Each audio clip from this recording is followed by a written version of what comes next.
Bonjour et bonsoir, dépendamment qui côté ou à qui le regarde vidéo ça. Une salutation spéciale à toute fanatique Aga ou Lotoyo.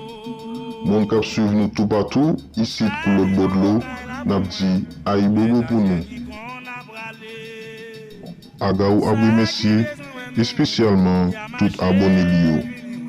N'a dit bienvenue à vous même qui fait crier sur channel là. Et tant pis, abonnez pour encourager le travail à Aga faire.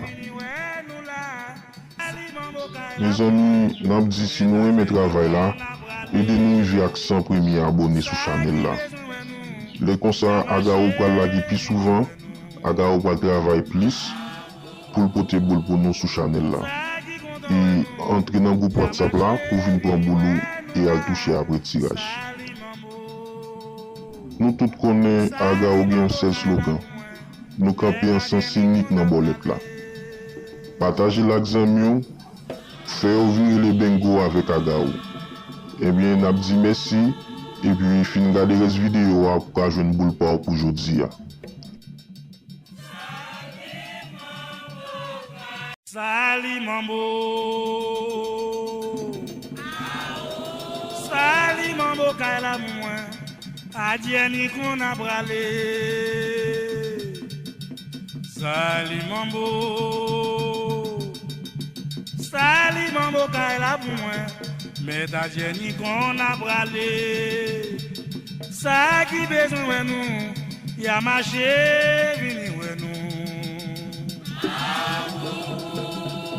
Tout ça qui content ouais nous, y'a marché vini ouais nous là. Sali mambo kaila pour moi, mais t'as dit ni qu'on a bralé.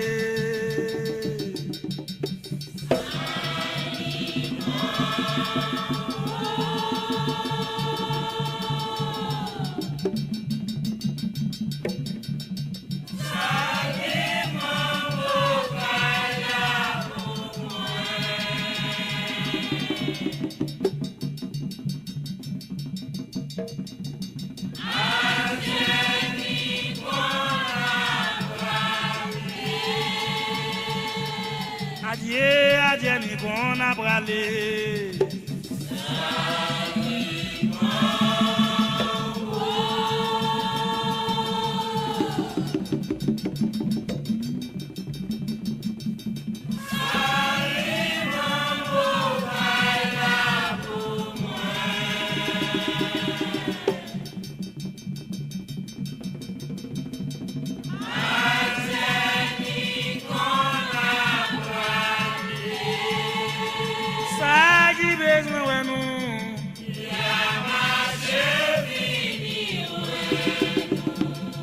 Tout ça qui content ouais nous, y'a marché vini ouais nous là.